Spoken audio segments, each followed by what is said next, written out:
হিন্দু মহাসভা তার মেল খাঁটি হচ্ছে আমাদের এখানে সংগঠনের দায়িত্বে। আমি গৌতম ঘোষ, তার সভাপতি। দিল্লির আজকে অখিল ভারত সম্বন্ধে সকলে জানেন আপনারা। সেই জায়গায় দাঁড়িয়ে বর্তমান যে সরকার এসছে তাকে আমার সাধুবাদ জানাই। সরকার হিন্দুদের জন্য কাজ করবে, তাকে আপনাদের প্রত্যেকের অবদান ছিল। আমাদের অখিল ভারত হিন্দু মহাসভায় তাদেরকে অনেক শুভেচ্ছা, ভালোবাসা এবং তাদের সুন্দর কাজের জন্য এগিয়ে নেওয়ার জন্য আমাদের সমবেদনা রইল এবং শুভেচ্ছাও রইল। আমরা অখিল ভারত হিন্দু মহাসভাতে একটাই বার্তা দিতে চাই, বর্তমানে এই নামে বহু সংগঠন ঘুরে বেড়াচ্ছে, সেই সংগঠনের দায়িত্ব কিন্তু অখিল ভারত হিন্দু মহাসভা নেবে না। অফিসিয়াল যদি দিক থেকে আপনি ইলেকশন কমিশনার থেকে আরম্ভ করে পুলিশ কমিশনার সকলেই জানে অখিল ভারত হিন্দু মহাসভার মেন খুঁটিকে। কিন্তু যারা যারা এই সমস্ত সংগঠন নিয়ে ঘুরে বেড়াচ্ছে, আজকে অখিল ভারত হিন্দু মহাসভা, কালকে বিজেপি, কালকে তৃণমূল, সেই সমস্ত লম্পট মানুষদের আমরা কোনো দায়িত্ব নেব না। এটা আপনাদের মাধ্যমে বললাম, 1 নম্বর। আর 2 নম্বর, আমাদের আগামী দিনের কাজ একটাই, এই কাজের দায়িত্ব আপনারাই করে দিতে পারবেন। কেননা হিন্দুদের নিয়ে যে ভোট নিয়ে বিজেপি আজকে সরকার এসছে, যেন হিন্দুদের জন্য সেই কাজগুলো করতে পারে এবং মানুষের সেবায় যেন তাদের কাজ করতে পারে, সেই জন্যে আমরা তাদের সঙ্গে জড়ো হয়েছি এবং আমরা তাদের সমর্থন করছি। যদি কোথাও সহযোগিতা প্রার্থনা করলে আমরা, এবং যদি আমার সহযোগিতা প্রার্থনা করি এবং তাহলে আমরা তাদের করেন, তাহলে আমরা তাদের সঙ্গে আছি। এটা আপনাদের বললাম। যদি আমাদের এই সহযোগিতা আপনারা যদি গ্যাপ করেন, আমরা প্রতিটা মুহূর্তে আপনার পাশে কাজ করার সুযোগ পাবো এবং চেষ্টা করব। আমার নাম গৌতম ঘোষ। অ্যাট্রোসিটিস নেমে এসেছিল, তার উপর ভিত্তি করেই আপনি এই প্রশ্নটা করছেন। বাঙালি মানে হিন্দুদের উপর অত্যাচার সারা পৃথিবীতেই হচ্ছে, এবং বাঙালি যেহেতু কয়েকটি রাজ্য এবং কয়েকটি দেশের মধ্যে বিভক্ত হয়ে পড়েছে। 1937 সালে প্রথম বাঙালি ভেঙেছে, তারপর 1947 সালে ভেঙেছে, তারপর বিভিন্ন রাজ্য গঠনের মাধ্যমে বাঙালি বিশ্লিষ্ট হয়েছে। এর ফলে বাঙালিদের মধ্যে এই যে অত্যাচার বা তাদের কষ্ট, এটা সবসময়ই রয়েছে বাঙালিদের মধ্যে। ভিটে হারার বেদনা, ধর্ম হারার বেদনা, ভাষা হারার বেদনা এ বাঙালির সর্বত্রই আছে। সেক্ষেত্রেও আমরা বাঙালিদের সম্পর্কে কিছু কথা তো বলি, দুর্বলতা আমাদের আছেই বাঙালি হিসেবে। বাংলাদেশের সুনির্দিষ্ট ভাবনা, আমরা ভারত সরকারের সঙ্গে এই বিষয়ে আলোচনা এখনও পর্যন্ত চলছে, তবে আমরা কোনো সমাধানে এখনও আসতে পারিনি। তবে চেষ্টা করা হচ্ছে বঙ্গভূমি আন্দোলনকে যদি এগিয়ে নিয়ে যাওয়া যায়, কিন্তু এখনও পর্যন্ত এই ব্যাপারে মানে সাফল্য লাভ করতে আমরা পারি। আমার নাম সতীনাথ দে, পদ রয়েছে উপদেষ্টা।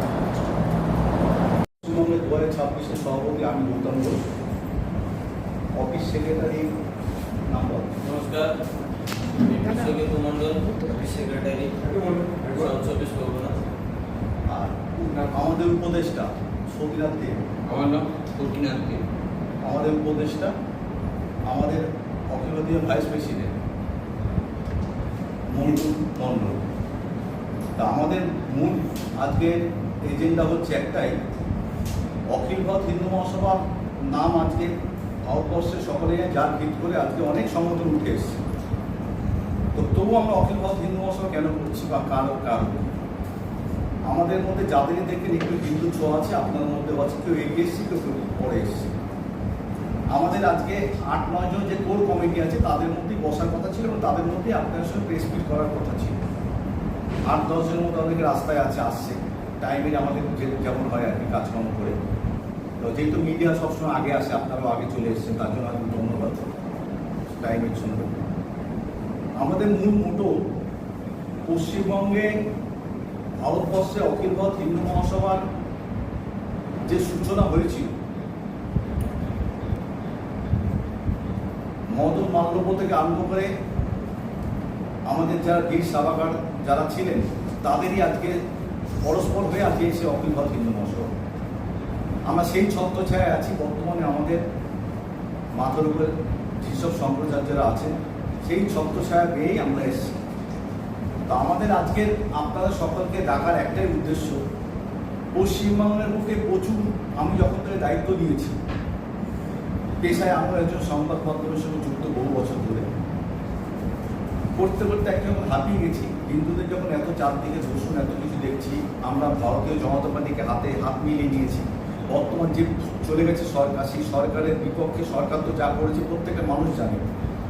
তো সেই সরকারকে কিন্তু ফেলেছে কোনো দলের লোক না, এই হিন্দু সনাতনীরা সেই সরকারকে ফেলেছে। হিন্দু সনাতনের উপর এত অত্যাচার হয়েছে সেটা সরকারকে ফেলেছে। আর এই সরকারকে আমরা সাপোর্ট করেছিলাম কি সেই সরকারের প্রতি আমাদের একটা দায়বদ্ধতাকে হিন্দু মহাসভা হিসাবে যে হিন্দুদের জন্য কি করবে, হিন্দুদের ভাবনা চিন্তাই আমাদের মেন ঘটনা মোটো। এবং তাদের সঙ্গে যখন বসেছি তারা একটা রাজনৈতিক প্ল্যাটফর্ম, আর অখিল ভারত হিন্দু মহাসভা একটা রাজনৈতিক প্ল্যাটফর্ম। আর এই দীর্ঘ বছরে তো পশ্চিমবঙ্গের দায়িত্ব পাওয়ার পর দেখছি অখিল ভারত হিন্দু মহাসভার নাম করে প্রচুর সংগঠন, মোটামুটি অনেক মানুষ ঘুরে বেড়াচ্ছে তার রাস্তায়। অনেকেই, আমি হিন্দু সবাই আমার ভাই, কাউকে বাদ দিচ্ছি না, কিন্তু একটা প্রোটোকল থাকে প্রত্যেকটা। ধরুন আমাকে যেহেতু একটা দায়বদ্ধতা দিয়েছে, এর আগে আপনার ফেসবুকে দেখিয়েছি, ওই দায়বদ্ধতা দিয়ে আমার কিছু কর্তব্য কাজকর্ম থাকে। যদি এর মধ্যে কোনো অশুভ নমস্কার, আমি বিশ্বজিৎ মণ্ডল, সেক্রেটারি সাউথ চব্বিশ পরগনা। আমাদের উপদেষ্টা সতীনাথ দে, আমাদের উপদেষ্টা, আমাদের অখিল ভারতীয় ভাইস প্রেসিডেন্ট মণ্ডল। তা আমাদের মূল আজকের এজেন্ডা হচ্ছে একটাই, অখিল ভারত হিন্দু মহাসভার নাম আজকে ভারতবর্ষের সকলে যার ভিত করে আজকে অনেক সংগঠন উঠে এসছে। তো তবু আমরা অখিল ভারত হিন্দু মহাসভা কেন করছি বা কারণ আমাদের মধ্যে যাদেরই দেখেন একটু হিন্দু ছোঁয়া আছে, আপনাদের মধ্যেও আছে, কেউ এগিয়ে এসছে, কেউ পরে এসছে। আমাদের আজকে 8-9 জন যে কোর কমিটি আছে তাদের মধ্যে বসার কথা ছিল এবং তাদের মধ্যে আপনাদের সঙ্গে প্রেস মিট করার কথা ছিল। 8-10 জনের মধ্যে আমাদের রাস্তায় আসছে টাইমের আমাদের যেমন হয় আর কি কাজকর্ম করে। তো যেহেতু মিডিয়া সবসময় আগে আসে, আপনারাও আগে চলে এসছে, তার জন্য আমি ধন্যবাদ টাইমের সঙ্গে। আমাদের মূল মোটো পশ্চিমবঙ্গে ভারতবর্ষে অখিল ভারত হিন্দু মহাসভার যে সূচনা হয়েছিল মদন মালব্য থেকে আরম্ভ করে আমাদের যারা বীর সাভারকার যারা ছিলেন তাদেরই আজকে পরস্পর হয়ে আজকে এসে অখিল ভারত হিন্দু মহাসভা। আমরা সেই ছত্রছায়ায় আছি। বর্তমানে আমাদের মাথার উপরে যেসব সংঘচার্যরা আছে সেই ছত্রছায়া পেয়েই আমরা এসেছি। তো আমাদের আজকের আপনাদের সকলকে ডাকার একটাই উদ্দেশ্য, পশ্চিমবঙ্গের বুকে উঠে এসছে যে সংগঠন অখিল ভারত হিন্দু মহাসভার নামে কাজ করছে। তো ঘটনা হচ্ছে ভালো কাজ করুক, অখিল ভারত হিন্দু মহাসভার নাম প্রচার হচ্ছে, তাতে কোনো আপত্তি নেই। আপনারা যারা আসছেন, যারা প্রত্যেকেই আমার ভাই, প্রত্যেকে অখিল ভারত হিন্দু মহাসভা মানে করবেন, এটা একদম 100% ভারতবর্ষের সনাতনী সবাই। কিন্তু তার মধ্যে প্রোটোকল কিছু কিছু মানুষকে নিয়ম করে, যেমন খেলার মাঠে একজন ক্যাপ্টেনকে যখন রেডি করে তখন ক্যাপ্টেনের হাত মিলাতে যায়, কোচকেই দায়িত্ব নেই যখন খেলা হেরিয়ে কোচের উপর আক্রমণ করে। সেরকম এই দায়িত্বটা যেহেতু পড়াশোনা একটু জানি, তা তার মন্ত্রটা জেনেই আপনাদের ডেকেছি। আপনারাই হচ্ছে আমাদের স্তম্ভ, চতুর্স্তম্ভ, মানে সারা দুনিয়ার প্রতিটা মানুষের কাছে। তা যেটা আগেকার দিয়ে রানার ছিল, সেই হিসাবে আমরা দেখি আর কি সংবাদ মাধ্যমে যে প্রচারের আলোয় আপনারা ছাড়া হবে না, আপনারা আমাদের জানাতে হবে। তো সেই জায়গাতে যারা যারা ভালো কাজ করছে ঠিক আছে, কিন্তু যদি কোনো রকম খারাপ কাজ করে তার দায় ভাই কিন্তু অখিল ভারত হিন্দু মহাসভা নেবে না। এটা হচ্ছে একটা পরিষ্কার কথা। আর অখিল ভারতের জয়েন করতে গেলে এই মুহূর্তে একটা মেম্বারশিপ ফি আছে, মেম্বার নিয়ে মেম্বার হতে হবে, না পারলে আলাদা জিনিস। তাহলে কি, তাহলে যা ভাববে যে আমি একটা মেম্বার হলাম, কিন্তু বিনা কিছুতে পেলে, বিনা পরিশ্রমে পেলে কিন্তু তার কোনো দাম থাকে না, তার দাম থাকে না।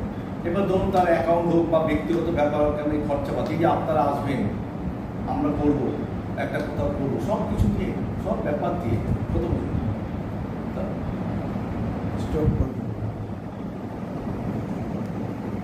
হিন্দু মহাসভা থেকে দল থেকে আপনাদের কী কাজের পরিকল্পনা আছে? শুনুন, অখিল ভারত হিন্দু মহাসভায় কাজের পরিকল্পনা বলতে প্রথম তো একটা সরকার এসছে, প্রথম 1 মাস হয়েছে, সে সরকার কাজ করুক, ভালো কাজ করলে তার সঙ্গে আছি। আমার এই সমর্থন নেয় আরও ভালো কথা, আমরা তার পাশে আছি। কিন্তু অখিল ভারত হিন্দু মহাসভা যে আলাদা একটা রাজনৈতিক প্ল্যাটফর্ম, রাজনৈতিক প্ল্যাটফর্মে যে কাজগুলো সমাজের ক্ষেত্রে উপকার হবে, সমাজের ক্ষেত্রে কাজে লাগতে পারবে, সেই কাজগুলো আমরা প্রতিটা মুহূর্তে করব। তবে আমরা এতদিন অফ ক্যামেরায় করতাম, এবার আপনার সামনে, সবার সামনে আমরা করব। যে কাজগুলো আমরা করে এসেছি গোপনে, আড়ালে, কোনো মানুষকে কম্বল দান থেকে আরম্ভ করে খাবার দান থেকে আরম্ভ করে আমরা কোনো ক্যামেরা ছাড়া, মিডিয়া ছাড়া করে এসেছি এই কাজগুলো। কিন্তু এখন আপনাদের সামনে যেহেতু জনগণ জানতে চায় যে কি করেছি, তার জন্য হয়তো আপনার সামনে এবার নিয়ে গিয়ে আমরা এই কাজগুলো করব।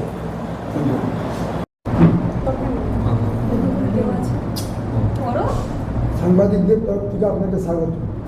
আপনাদেরকেও। আজকে অখিল ভারত হিন্দু মহাসভার একটা সাংবাদিক পরিবেশন করলেন, আপনি সভাপতি হিসেবে দেখুন, এর আগেও আপনাদের বলেছি একটাই কথা, আমরা অখিল ভারত হিন্দু মহাসভার তরফ থেকে আমরা পশ্চিমবাংলায় কাজ করতে চাই, মানুষের জন্য কাজ করতে চাই, মানুষের দুরবস্থার পাশে দাঁড়াতে চাই, এবং যে সমস্ত মানুষরা অসহায় মানুষের যা কাজ বর্তমানে সমাজমূলক কাজ, সেই কাজগুলো আমরা আমাদের এই সংগঠনের মাধ্যম থেকে করব, এটুকু আপনাকে কথা দিতে পারি। আর এই কাজটা করতে গেলে যদি আপনারা কোথাও সেরকম কিছু দেখেন, আমাদের সঙ্গে যোগাযোগ করবেন, আমরা তার পাশে থাকার চেষ্টা করব, এবং যত রকম সহযোগিতা করা আমরা আমাদের তরফ থেকে করার চেষ্টা করব। এরা আমরা প্রত্যেকে, আমার এই কমিটির তরফ থেকে প্রত্যেকেতে আমি দায়বদ্ধ নিলাম। আপনার সঙ্গে যোগাযোগ করতে গেলে সাধারণ পাবলিক কীভাবে যোগাযোগ করবে? ধরুন, আমাদের ফোন নাম্বার, হোয়াটসঅ্যাপ নাম্বার আছে, আপনার সামনেই দেবো। বলেছি আগে বিরাট বড় এক আকৃতি নেই, আমাদের পশ্চিমবঙ্গে অনেক জায়গা ছিল যেগুলো এখনও আমাদের হাতে আসেনি, কেন বহুদিন থেকে আমি দেখুন 2026-এ এসেছি পশ্চিমবাংলার যে এই পদে, তো আস্তে আস্তে সেই জায়গাগুলো নেব। এবং যদি মনে করেন একটা নাম্বার নিতে পারেন 7980101207, 7980101207, এই নাম্বারে যোগাযোগ করবেন। আশা করি আমরা প্রত্যেক সময় 24 ঘন্টার মতন, আমরা 24 ঘন্টা এটিএমের মতন আমরা ফোন ধরবো।